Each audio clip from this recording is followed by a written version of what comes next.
오늘의 본문 5절 말씀을 보면 그리스도의 고난이 우리에게 넘친 것 같이 우리가 받는 위로도 그리스도로 말미암아 넘치는도다. 아멘. 이 말씀을 읽으면 반아멘, 반노멘입니다. 그죠? 이 말씀을 자세히 보시면 먼저 그리스도의 고난이 우리에게 넘친다고 써 있습니다. 그리스도의 고난. 예수님을 믿고 있기 때문에, 예수님을 따라가는 제자이기 때문에 고생하는 그런 고민, 고난, 관난 이런 것이 우리 인생 속에 넘친다고 써 있습니다. 이거는 인간적으로 보면 노맹입니다. 그러나 우리 예수님을 믿고 매일매일 살면서 이미 알고 있습니다. 예수님을 믿고 예수님을 따라가면서 하나님의 허락하시는 고난이 우리 속에 많이 일어난다라는 것. 예수님을 믿고 있지만 병 걸리고, 예수님을 믿고 있지만 사고 만나고, 사고를 당하고, 뭐 이런 일들이 많이 있는 거예요. 그때 우리가 처음에는 우리 믿음이 약해서 이렇게 되냐, 막 이런 부분도 있죠. 자기 죄 때문에 일어나는 일들도 있습니다. 그러나 예수님을 믿고 살아가는데 계속 어려운 일이 존재합니다. 왜 그러냐면 예수님의 고난이 우리에게 넘치는 것 같습니다. 넘치는 것 같습니다. 자, 고린도후서 4장 10절 말씀 보니까 바울이 이렇게 얘기했습니다. 우리가 항상 예수의 죽음을 몸에 짊어짐은 예수의 생명이 또한 우리 몸에 나타나게 하려 함이라. 바울의 인생 보십시오. 하나님의 뜻대로 세워짐을 받는, 택하심을 받는 바울이 선교활동, 하나님의 뜻을 그대로 순종하는데 얼마나 고생했습니까? 얼마나 죽음을 당했습니까? 얼마나 상처를 받았습니까? 계속해서 어려움이 있었습니다. 그러나 바울은 알고 있었습니다. 이 고생을 통해서, 고난을 통해서 예수님의 생명 내 안에 있다라는 것을 보여주기 위해서 하나님이 이런 것을 허락해 주신다라는 것을 알고 있던 것입니다. 사랑하는 형제자매, 우리도 예수님을 따라가는 제자로서 살고 있습니다. 그렇다면 우리 인생 속에서 그리스도의 고난이 넘칩니다. 그러니까 우리 인생 속에 고난이 있다고 왜 하나님이 이런 것을 하십니까? 이런 초보를 이제 졸업해서 그래, 내 인생 속에 그리스도의 고난이 넘칠 거다. 주님, 이런 고난을 통해서 내가 그냥 사는 거 아니라 내 안에 예수님이 살고 계시는 것을 그냥 나타내 주시기 바랍니다. 보여주시기 바랍니다. 이렇게 살아가는 자가 되어야 된다는 겁니다. 그것이 제일 크게 하나님의 영광이 나타나게 됩니다. 베드로는 우리가 항상 바울은 우리가 항상 예수의 죽음을 몸에 짊어짐은 예수의 생명이 또한 우리의 몸에 나타나게 하려 합니다. 하나님은 계속해서 하나님의 영광을 나타내 줍니다. 그거는 거의 다 우리가 만나는 고난을 통해서 보여주십니다. 이해 못하는 일들이 일어나면서 거기서 어떻게 살아가는가, 거기서 그런 어려운 자리에서 어떻게 하나님을 믿느냐, 이런 것을 통해서 하나님의 영광을 나타내 주십니다. 이미 사랑하는 형제자매님의 인생 속에 그리스도의 고난이 존재합니다. 그거를 통해서 하나님이 영광을 나타내 주신다. 병 걸리고 약해지는 것도 이거를 통해서 하나님이 살아계셔서 우리 안에서 역사하신다는 걸 보여주기 위해서 이렇게 하시는 거다. 이렇게 이해하시고 고민 안 하고 주님 도와주십시오.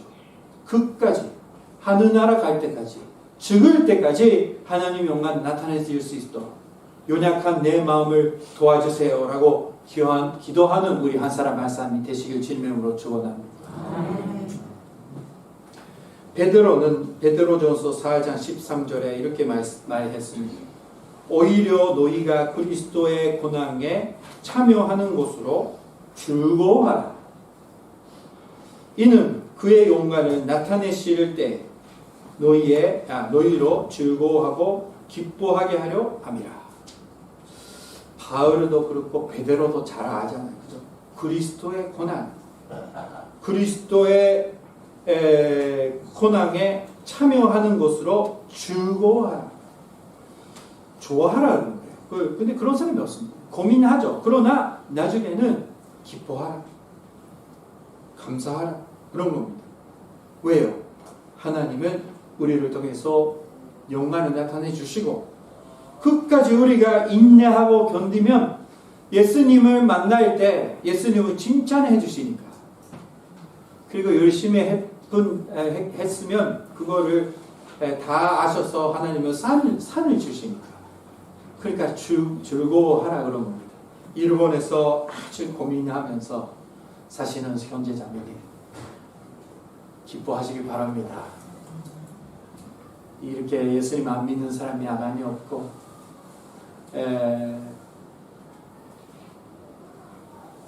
그냥 일본 사회에 나가면 거의 혼자 신앙생활을 하는 것처럼 느낄 때가 있는데, 그런 고생 안에 있으면서도 끝까지 하나님을 포기 안 하고 여기에 앉아 계시는 것은 여러분들 안에 하나님이 역사하신다는 것을 보여주고 계시는 겁니다. 아멘. 그리고 여러분들의 모습을 보면서 이웃을, 일본 사람이나 한국 사람이나 그분들은 여러분들의 안에 살고 계시는 하나님을 느끼게 시작합니다. 이 사람은 내가 봐도 연약한 사람인데, 별로 아닌데, 그러나 흔들림 없이 하나님을 믿고 있다. 하나님이 살아계셔서 역사하시는구나. 이렇게 계속해서 영광을 나타내주고 있는 겁니다. 5절 후반 보니까 우리가 받는 위로도 그리스도로 말미암아 넘치는도다. 이렇게 써 있습니다. 5절, 오늘 본문 5절입니다. 5절 후반. 5절이 없습니까? 죄송합니다. 5절. 아까도 없었어요? 여러분들 있었어요? 없었어요? 없었나봐요. 죄송합니다. 5절 후반 보니까 이렇게 썼습니다. 우리가 받는 위로도 그리스도로 말미암아 넘치는도다. 그리스도로 말미암아 넘치는도다. 우리가 이제 그리스도의 고난 우리 안에서 계속 있습니다. 넘칩니다. 넘친다라는 게 말이 진짜 무섭지만 넘칩니다. 그러나 그리스도로 말미암아 받는 하나님의 위로도 넘칩니다. 위로를 계속 받게 됩니다. 3절 말씀 보십시오. 3절 말씀. 찬송하리로다. 그는 우리 주 예수 그리스도의 하나님이시요 자비의 아버지시요 모든 위로의 하나님이시며, 위로는 하나님부터 나옵니다. 하나님 우리에게 위로를 많이 주셔서 어떤 위로를 주십니까? 우리가 고생하고 있을 때 나는 그것보다 더 많은 고생을 너를 위해서 했다. 이런 거나. 너무 불안해서 힘들 때 걱정하지 마라. 내가 바로 옆에 있다. 아무것도 방법이 없어서 어떻게 해야 되는지 모를 때 걱정하지 마라. 너는 나를 따라오라. 우리가 힘이 없고 아무것도 못할 때 기도하라. 하나님의 뜻이라면 하나님 아버지는 다 응답해 주신다. 이렇게 계속해서 우리를 위로해 주시고 살아갈 수 있게 해주시는 겁니다. 예수님은 마태복음 5장 4절 말씀에 이렇게 말씀하셔서 유명한 말씀이죠. 애통하는 자는 복이 있나니 그들이 위로를 받을 것이며, 애통하는 자는 복이 있나니 그들이 위로를 받을 것이며. 그리스도 안에서 애통하는, 고민하고 가슴이 아파서 우는 사람은 하나님의 위로를 받는다. 그러니까 기뻐하라는 겁니다.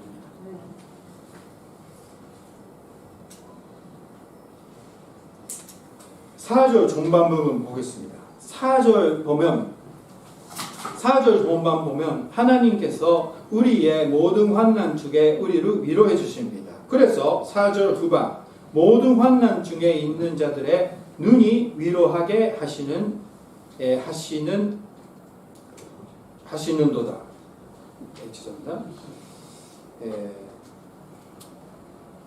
모든 환난 중에 있는 자들을 눈이 위로하게 하시는 이시로다. 죄송합니다. 이시로다. 이렇게 썼어요.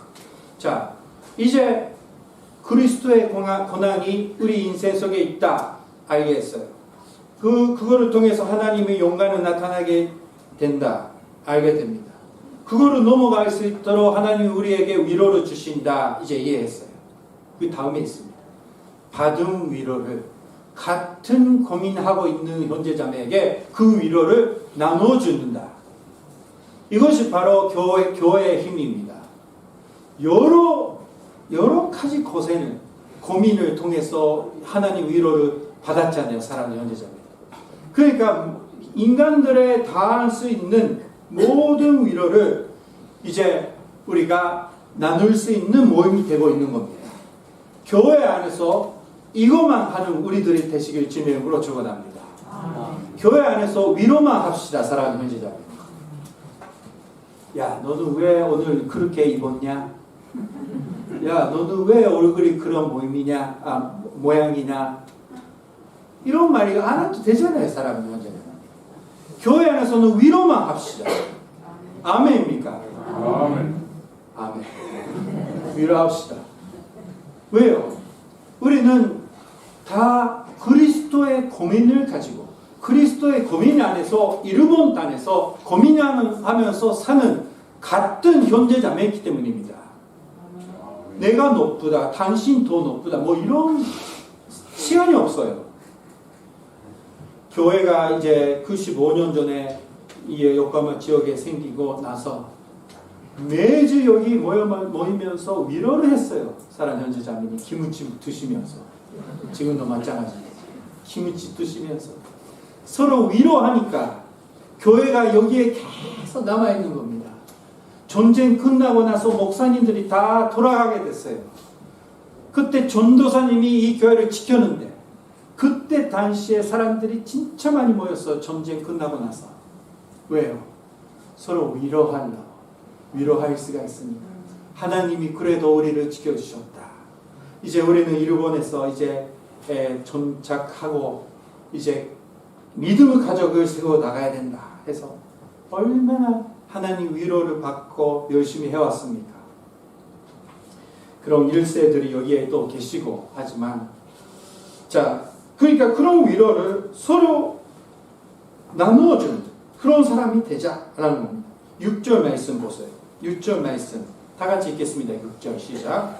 우리가 하는 것도 너희의 위로가 구원을 받게 하려는 것이요 우리가 위로를 받는 것도 너희가 위로를 받게 하려 하는 것이니 이 위로가 너희 속에 역사하여 우리가 받는 것 같은 고난을 너희도 견디게 하느니라. 아멘. 교만한 자가 모이는 교회는 위로를 안 하고 서로 지적합니다. 나도 고생을 했는데 열심히 했다. 너도 해. 근데 그런 사람이 한 명도 없는 거를 저는 원합니다.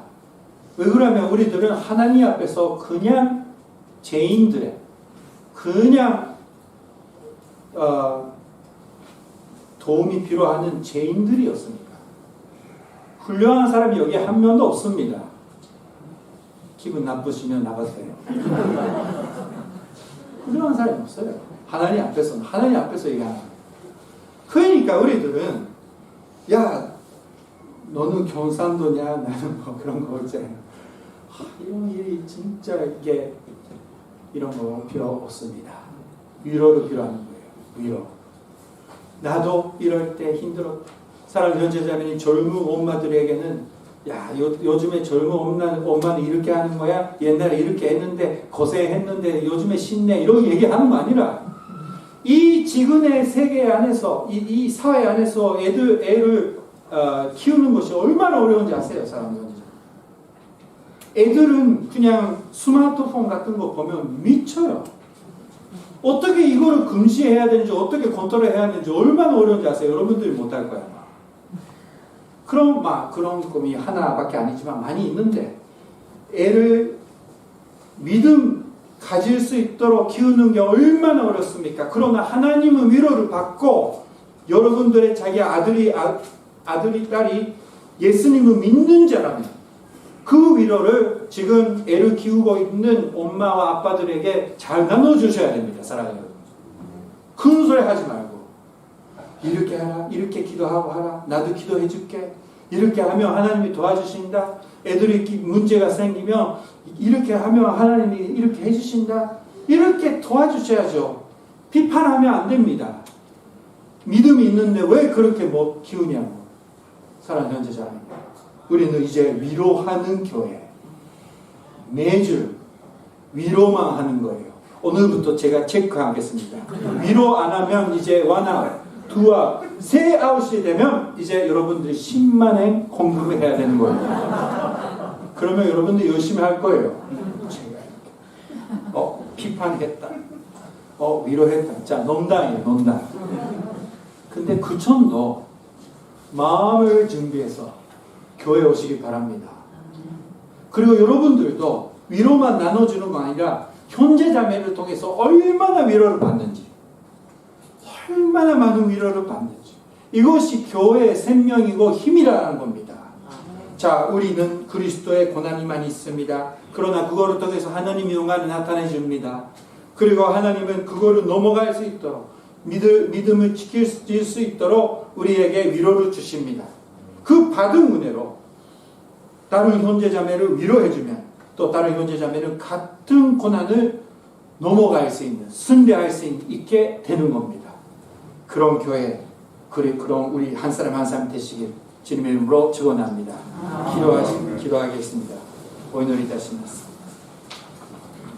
하나님 아버지,